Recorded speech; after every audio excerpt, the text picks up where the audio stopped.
If it was easy, everyone would do it. That's true about training llamas and making a souffle. And it's certainly true of what Russell Westbrook did last night, putting up only the second 20-20-20 game in NBA history. The only other man to ever accomplish it was Wilt Chamberlain. And yeah, in this era of freedom of movement, we're seeing a bunch of big scoring stats this season. Seems like every week someone is doing something for the first time since Wilt. But there is a difference between just raining buckets and doing what Russ did. Westbrook racked up 10 assists in just the first 12 minutes of the game, knowing where and how to activate his teammates. And while his shot was off for much of the night, again, he had no issues with the flat-out scrapping that's required for a 6'3" human to grab that many rebounds. Rebounds that even if his own teammates aren't always fighting him for, hey, the other guys are. Now, the rebounds part did get a little awkward at the end of the game. With about a minute to go and the Thunder up by 16, Coach Billy Donovan tried to sub Russ out of the game. Russ, not having it. Got a little weird there on the floor, but he would go on to collect rebound number 19 after a missed Steven Adams free throw. And then rebound number 20. The rest of his teammates, you can see them going nuts. Russ very much trying to soak in the moment. And for those of you who yelled stat hunting at the end of this game, yeah, 100%. Russ was stat hunting there. But it might not have been for the reason you originally thought. Listen to what Russ told TNT's Jason Terry afterward. That wasn't for me, man. That was for my bro, man. That's for Nipsey, man. 20 plus 20 plus 20. They know what that means, man. That's for my bro. Rest in peace, Nipsey. Somebody I looked up to, somebody that paved the way for guys like myself growing up in the inner city, man, and having those conversations with him.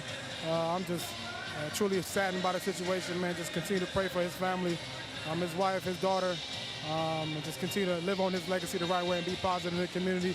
And for sure, I'm going to do my part.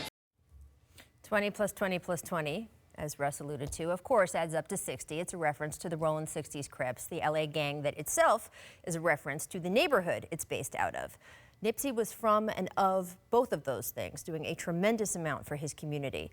And Russ, who also grew up in LA and was very close to Nip, came into this game determined to honor the murdered rapper, wearing this on his way into the arena last night, warming up and jamming to Nipsey's music before the game.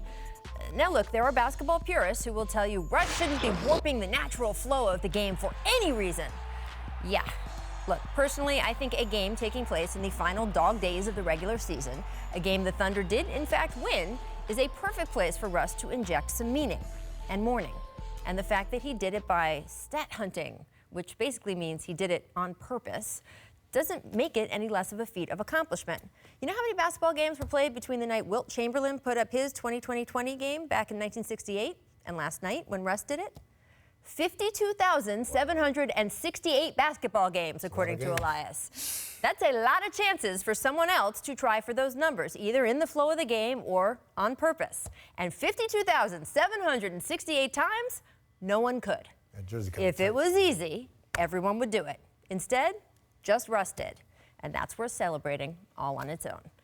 Tracy, are fans underrating what Russ is doing for the fact that he is doing some of it on purpose? Absolutely. You know, we are seeing so much going on in today's game because they're inflated numbers, because of the rule changes, the spacing that they have in today's game. You're going to see these inflated numbers, guys putting up 60 points. Devin Booker averaging 52, 53 points in a week. I mean, it's just crazy numbers. But putting up numbers in a single night, you could do that. But to do that, a triple-double over the course of the season is extremely difficult. And Russ is on the verge of doing that for his third consecutive year. And the reason why he's able to do that, because pretty much every night he steps on the basketball court, he's the best athlete. Right. He's the hardest playing athlete.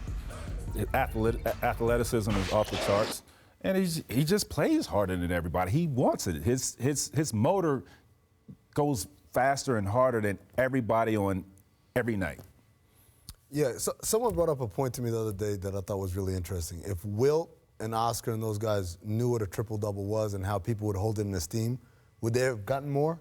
Would they have tried to get more? Right. Would that have been a goal the way it is for players today?